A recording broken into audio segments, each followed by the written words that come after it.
Today we're checking out an unbeatable deal for a line array PA system for bands and DJs. This system has two sets of 4 line array speakers, so 8 speakers total, and a large dual 12-inch subwoofer. It comes with all the cables and the stands that you need. It has Bluetooth, separate level control for the subwoofer and the tops, and a couple of other features as well. This is the PR-212T by ProReck, and you get all of that for just $1,900. And if you're thinking that's a lot of money, I suggest that you look how much line array systems actually are. So there's this one, which is just a single speaker, a single 8-inch passive line array speaker for about the same price as this entire system. So obviously, before the angry sound guys show up and fill up the comment section, yes, some of those other line array systems are going to have a bigger sound, more output, and other specs and stuff like that, or they're larger speakers. But a lot of line array systems start at the minimum about $15,000. The thing is that a lot of bands on a budget are playing for around, 500 people or less. This system is perfect for situations like that,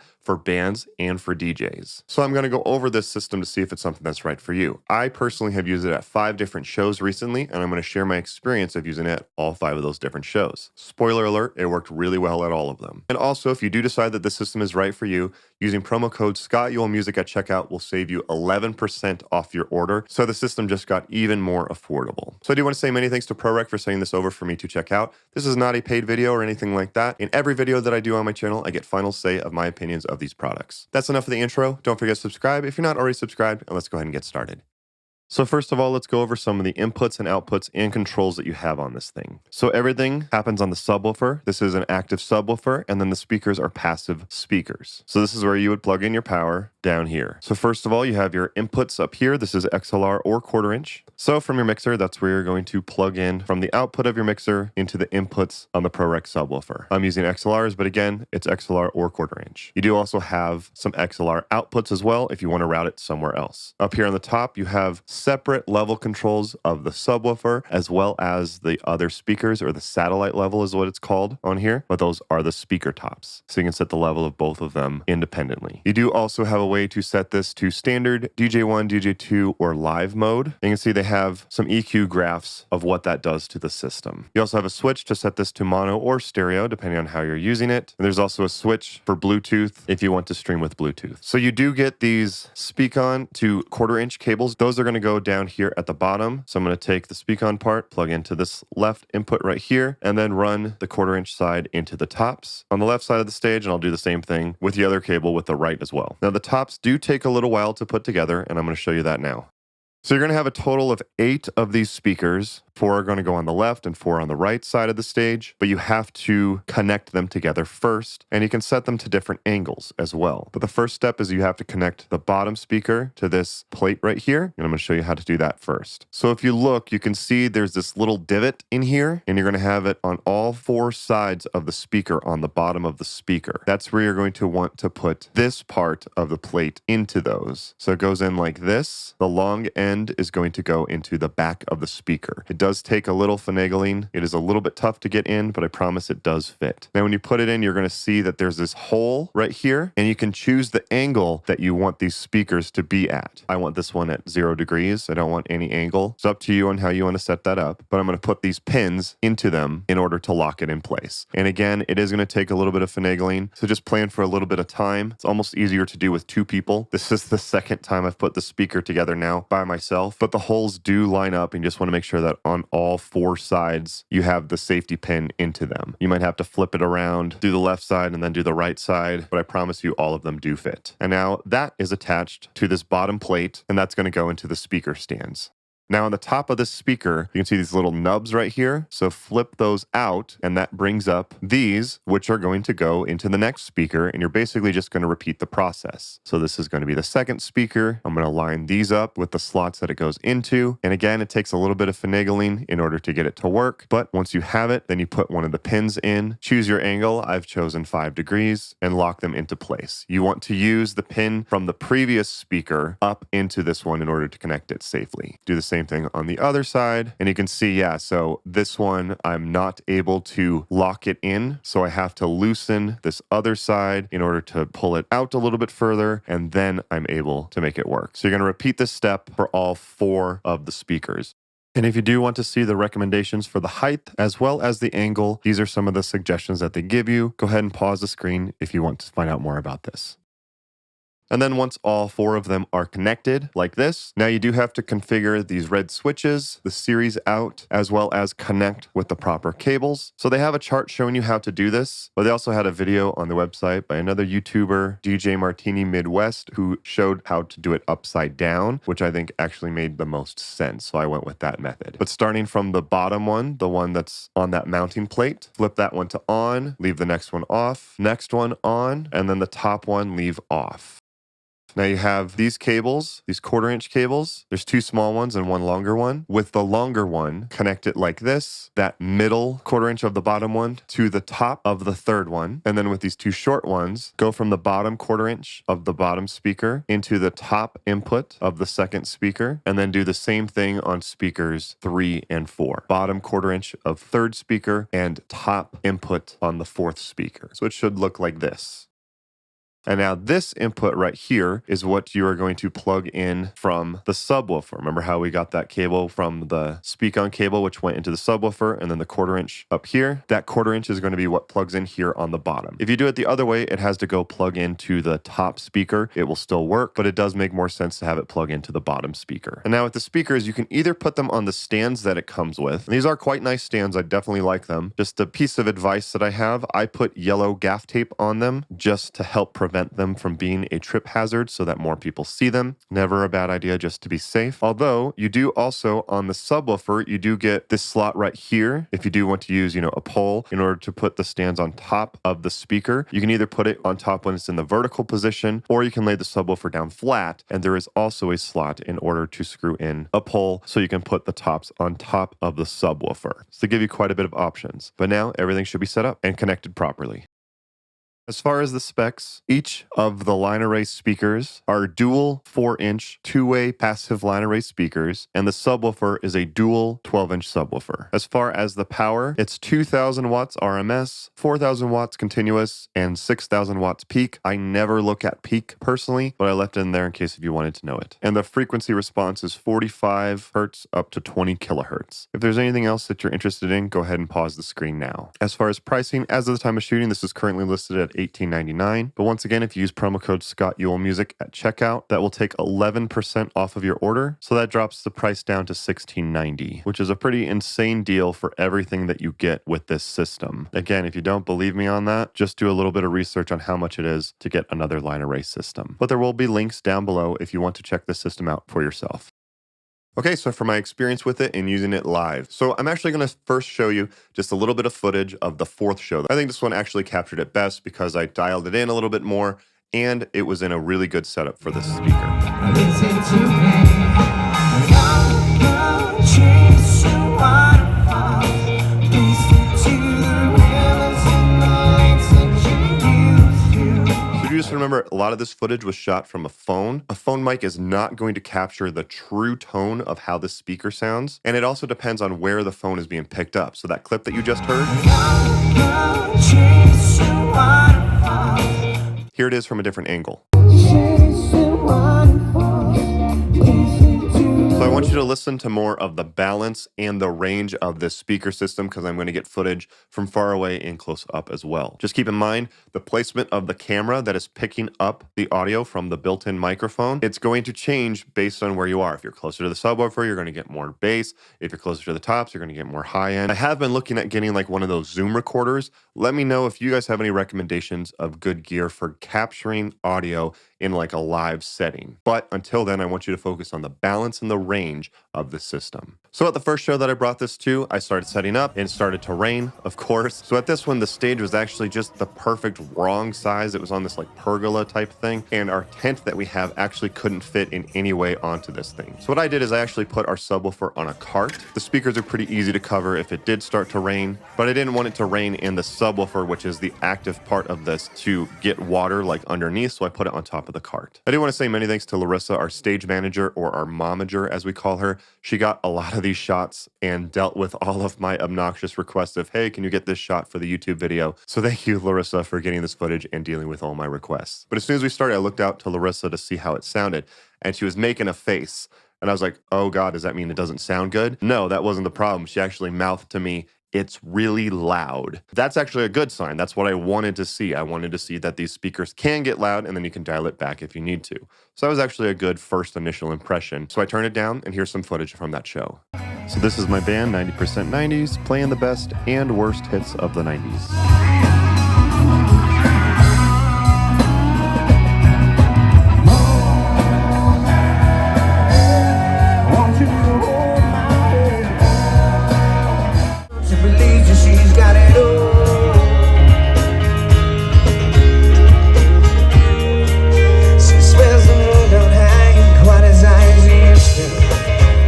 We also play kazoos quite a bit in our band, even though our drummer is the lead kazoo player.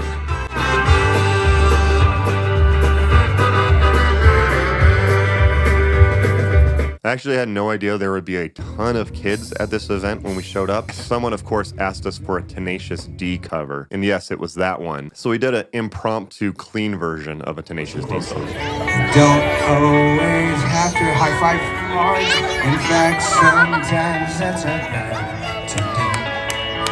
Sometimes you got to make some fudge and give us smooches too. Sometimes you got to squeeze. We posted the full video on our YouTube and our Instagram if you want to check it out more. And yes, just FYI, we do play with bass in the backing tracks. Other times we perform as a 4-piece with a live bass player. It just depends on the size of the stage, the budget, and so on and so forth. For these shows, it was all just a 3-piece, but it worked great for that. I did review another ProReck system recently, the Club 6000 series, and that one is even cheaper than this one, but that one definitely did have limitations. Definitely didn't get as loud. It missed the low mids for sure, and it definitely sounded a bit brighter. That was with that cheaper system. With this system, I didn't have any of those limitations. It had a nice full sound, nice lows, mids, and highs. It gets really loud. This is a fantastic PA system, and I don't know if you can find a better or more affordable deal than this on a PA system like this. The second show was for a small bar gig, and this was actually the same place that I tested out the ProReck Club 6000 series. So it was actually really good to compare and contrast, and you could really hear how much better this system sounds than the 6000s. The 6000 is still usable, especially here since the last time we played there I used the 6000, and then at this show I used the PR-212T. You could definitely tell how much nicer those low mids are, and it wasn't quite as bright. So here's some footage from that show. Sometimes I think the thing out, uncertainty, sticking clear. And I can't. You get the rest of it, baby. You sing the song.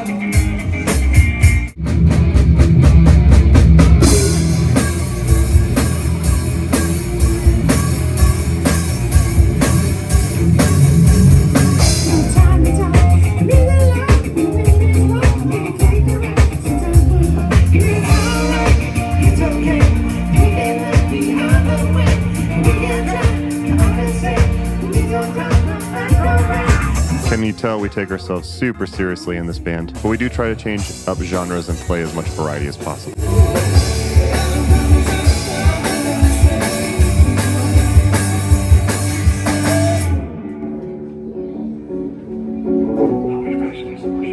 You're not doing more shots. You're not doing any more shots.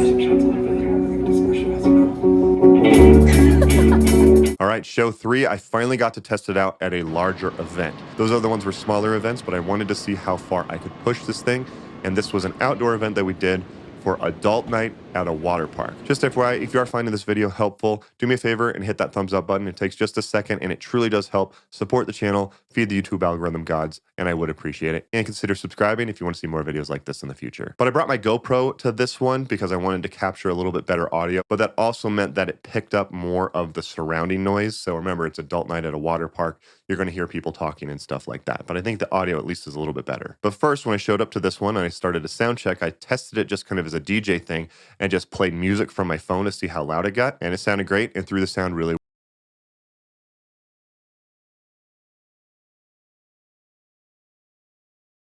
I'll do a higher volume test here at the next show. This is another good example to show you the difference between just audio. So I went out and I filmed with my phone just a little bit while I checked the audio, and Larissa was filming with the GoPro. Here's the difference between those two of the same song. Valerie, underneath my bed.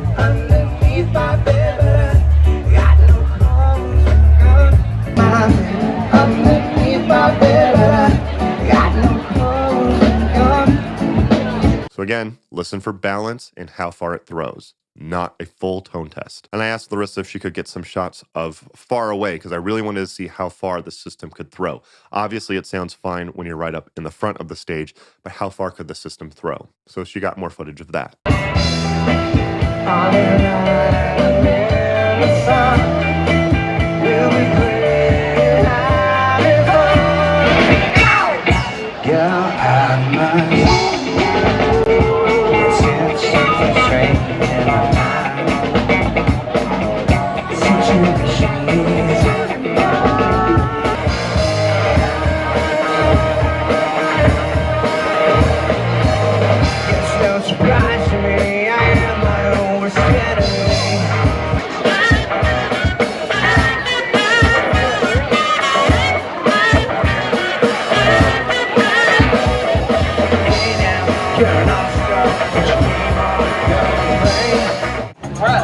Gross, Becky. Gross. She's just so loud. I like big butts, I cannot lie. You are the one that can't deny. When you walk in with the sitting around thinking your face, you get strong. So at this show, actually, my friend James, who is a full-time sound guy, he's actually a sound guy in one of the other bands that I play in. He surprised me. I didn't even know he was going to be there. He showed up, flipped me off, and then jumped in the lazy river. So that's a real sound guy right there. But he was there, and afterwards, as we were tearing down, I asked him, I was like, hey, how did these sound? I'm trying them out. He's like, oh, they sound good, man. He called them cute or something like that, because obviously they're not as big of line arrays as, you know, like the really big festivals are. But he's like, yeah, they threw it pretty far. He took the whole lazy river around. He's like, yeah, you could hear it all the way around. He's like, obviously it wasn't as loud back in the back. It should be no surprise to anyone. But it was funny because he did say it doesn't handle the low mids that well. You might want to scoop out a little bit around like 250 and stuff like that, which was funny. And as soon as he said that, I was like, duh, I should have known that, because with the Club 6000s, those basically had no low mids. So I was just trying to make sure that there was plenty of low mids. It's just funny sometimes because sometimes we'll overthink something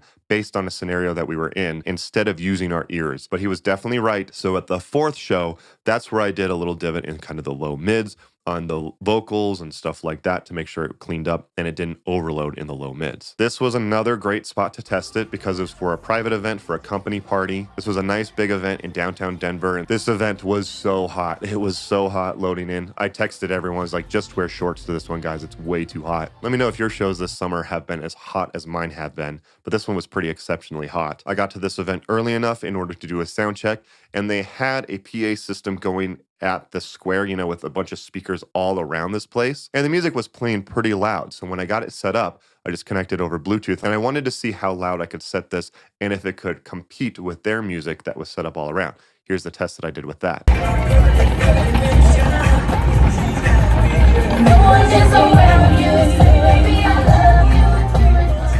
So that's how loud it got compared to their system. This system definitely can get quite loud, especially for DJs. It's definitely a no-brainer, but also for bands, as you can see with this footage here.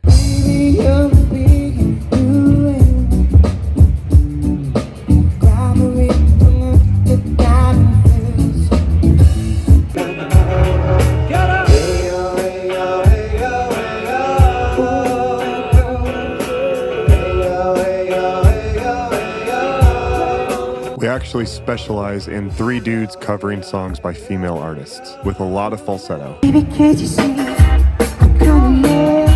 I got you. So never wanna live. Teach us.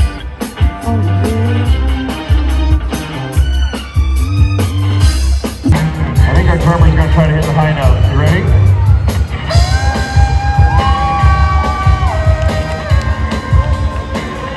You got it.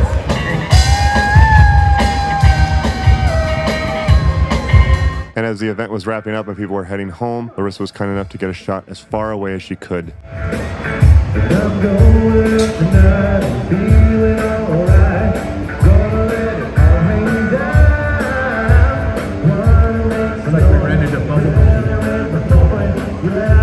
And show 5 is actually this weekend, so I'm filming this during the week. and I'm going to go play a show this weekend, and I'm going to bring this system. I'm going to keep using this system. It sounds great. It does exactly what I need to, and it throws the sound pretty far. Anything for around 500 people, I definitely think it works for it. So who is this system for? Bands on a budget? Absolutely. I don't think you're going to find a better deal for a PA system like this. Bands on a budget or venues on a budget. DJs, this is no question. This thing gets so loud, especially when you run just, mixed music through it. And it was funny when the Club 6000 video came out, I got a lot of people asking me, what if I got 2 of them? Because with that one, I said it would be good for around 200 people. If your brain goes to, what if I had 2 of them? I would highly recommend getting this system instead. So what are the cons, or only the things that I don't like about it? So first of all, there's not a separate input for the subwoofer. There's separate level control for the tops and the sub, which is very nice. But I do wish there was a separate input for the subwoofer, or even like a crossover frequency. That way we could send just a line of just the kick and the bass to the subwoofer and everything else to the top. It would be nice if it had it. Not a deal breaker. This system is quite heavy to carry, especially that subwoofer, and the tops are pretty heavy as well. And with that subwoofer, I kind of wish that it was just like one 18-inch sub instead of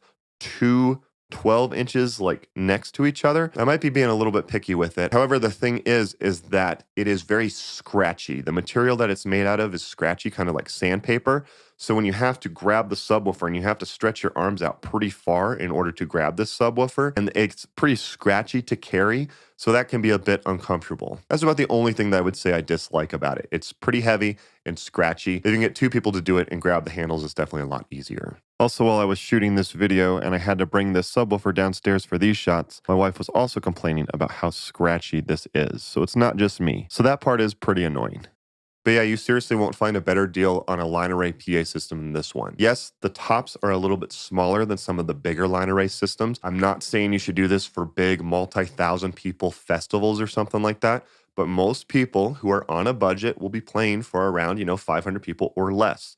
I think this is a great option in those situations for DJs or for bands. I think these do sound great. I do try to say this in all of my videos. I personally am not a tone purist. I want something that is usable, that gets the job done and sounds good. And this definitely fits that criteria. I think a lot of musicians fall into the camp of, is my tone perfect? Instead of focusing on, did the audience have a good time and were you entertaining? So I personally am not a tone purist. However, I do think that these sound great, especially in those situations that I listed. And with this system, it is less than half the price of my main PA system that I use, and it throws the sound further. You got to get the right speaker for the job. If you're playing for around 500 people, this is a great PA system, and I honestly don't think you can find a better deal than this. And again, if you do decide that this is something that's right for you, be sure to use those links down below, or use promo code ScottYuleMusic at checkout to save 11% off your purchase to make this system even more affordable. And just FYI, if you do use those links and that promo code, it is a free way to support the channel at no extra cost to you. Also, hitting that thumbs up button is a free way to support the channel and feed the YouTube algorithm gods. If you do want to check out my video on the cheaper Club 6000 series that ProReck makes, you can check out that video. And also, if you want to check out a very portable digital mixer, I just reviewed the PreSonus Studio Live 16. It is a 1U digital mixer. It's one of the slimmest digital mixers that I've seen. You can check out both those videos by clicking the links on your screen now. Thank you guys again for watching. Don't forget to like and subscribe. Don't forget to follow me on Instagram at ScottYuleMusic. I post a lot about my gigs there, especially on my stories. Thank you guys again for watching. If you have any other cool gear you want me to check out, please leave a comment down below. Don't forget to like and subscribe, and I'll see you next time.